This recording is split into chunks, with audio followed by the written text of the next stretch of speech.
Welcome to the next installment of Procurement Heroes. This week, we are talking about the procurement person, the primary name, the number one guy when people talk about procurement innovators. This week, we are talking about Peter Kraljic. Admittedly, procurement does not have a lot of big names. Procurement does not have well-known household heroes. But if there were a name, it would be Peter Kraljic. Peter Kraljic was born in 1939. He was a long time employee of McKinsey & Company. And in the early 80s, he developed his claim to fame in the procurement industry, the Kraljic Matrix. What is the Kraljic Matrix? At its core, it focuses on strategic relationships. I'm not going to say prior to the 1980s, companies didn't think in strategic ways. I can't say that for sure. I am sure car manufacturers in the 70s, I'm sure they're thinking along the same lines. But Kraljic put it down and he made it in a simple quadrant view to help articulate when you are consuming things from a supplier, you have to think a little bit more strategically. And as I'm talking, I'm sure I will put the picture up of the Kraljic Matrix. But fundamentally, we're talking about spend and we're talking about risk in a very simplistic way. As a consumer of products, corporations need to look at things in terms of the supply chain. If you are spending a lot of money on certain products, they may still be low risk because there's a fairly decent amount of options out in the market. For instance, if you're a car manufacturer and you need to buy bolts, I'm sure there's a bunch of companies that sell bolts. So you have plenty of options, and even if you're spending a whole bunch of money on it, there's still a lot of options available. They're not highly strategic commodities that if one company goes down, you have other options to pivot to. I also like to think about this in a non-material way, or maybe it is material, like real estate. You may spend a ton of money on real estate.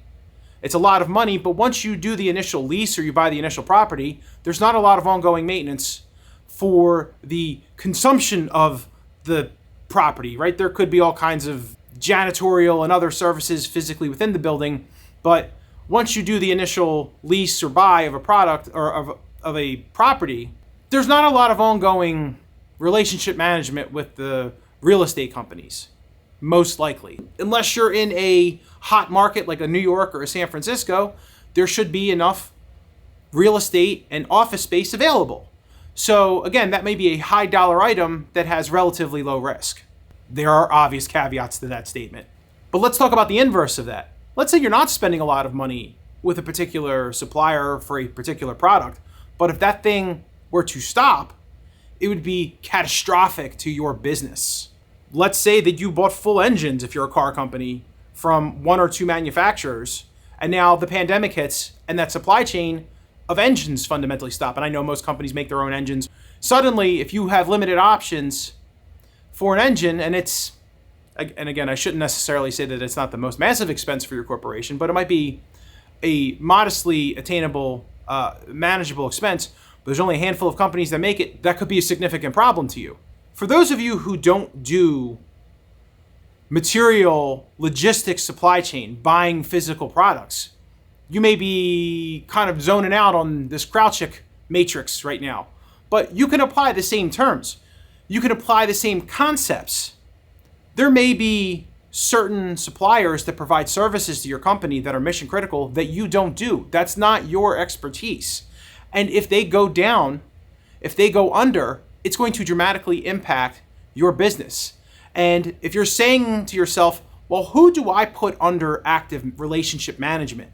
Where am I investing my limited time and resources to manage?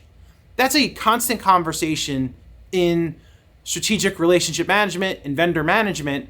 And most of us tend to default, I'm going to admit it, on the amount of dollars that we spend with a supplier. That is usually the first place that we look to justify and say, we're going to put this supplier under active management versus another supplier. But that may not be the right call. That real estate company, once you've signed those leases, you may not have to do a lot of monthly active management versus a smaller supplier that you may have outsourced significant work to, that if they're not hitting their metrics every single month, it's going to crush your business. So while the Kraljic method was fundamentally designed for more of a material supply chain focus, you could most definitely use the basis and the intention of the matrix and of the quadrant to help build supplier segmentation for other immaterial, non-material supply chain functions. Thanks, Peter. There's a lot of modern procurement voices that are not dismissing the Kraljic Matrix, but there's a lot of voices that are calling for more sophistication, more thoughts, new thoughts, and that this 40-year-old tool, 40-something-year-old tool is past its prime, and now there's other things that people need to focus on. I don't think that that's fair. I think that this is a very simplistic way to focus on the strategic instead of just randomly buying stuff or just focus on nonstop consumption. Step back, understand the overall relationship with these suppliers to your company and how critical they are. There should be a long-term strategic focus on the companies you keep consuming from. And that's not unlimited. Any corporation is buying a lot of stuff, and there's only limited attention. Who gets the buyers? Who gets the relationship manager's attention? So I don't think it's fair to be dismissive of this older strategy, but I am also supportive of the idea of new ideas. But because of social media, but because of the 24-hour news cycle, but because of the 24-hour financial news cycle specifically, there is a lot more information that a procurement professional can leverage when they're having conversations with their suppliers. There are a lot more pressures on the suppliers to hit certain quarters and metrics and goals, and those are the leverage points that we should all be using when we're trying to do negotiations with suppliers. We're also probably going to know if something bad is going to happen financially to a supplier a lot sooner than they would have in the 80s, again, because of the nonstop news cycle. So the dance has definitely changed. The moves have changed, but there's still a rhythm that we're all marching to. A big reason why I'm doing these videos is to help procurement people understand where our function comes from, especially the younger people. So these ideas have come from places, understand where they came from, why they were started, the context around these things, and to help build on those ideas in the modern time. So I want to encourage new ideas with these videos, and by encouraging the understanding of the past, we can all move forward and build new things. Thank you for watching this video. I hope you found it to be insightful and interesting, and I hope you read up a little bit more on Mr. Kraljic and his wonderful quadrant view of the procurement lifecycle. I'll be back with another video in 2 weeks.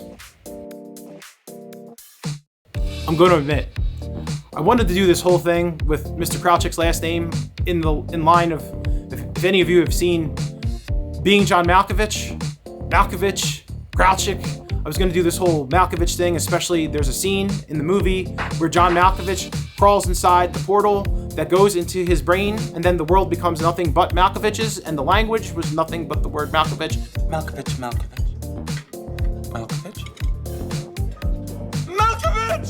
So I was going to do this whole thing where I was going to say Kraljic, but I thought that was like kind of distracting. I don't know. I was gonna go for a thing, try to make it funny, but why would I do that? So you get it at the end now. So you understand where my brain was going, but we're not doing that. Kraljic.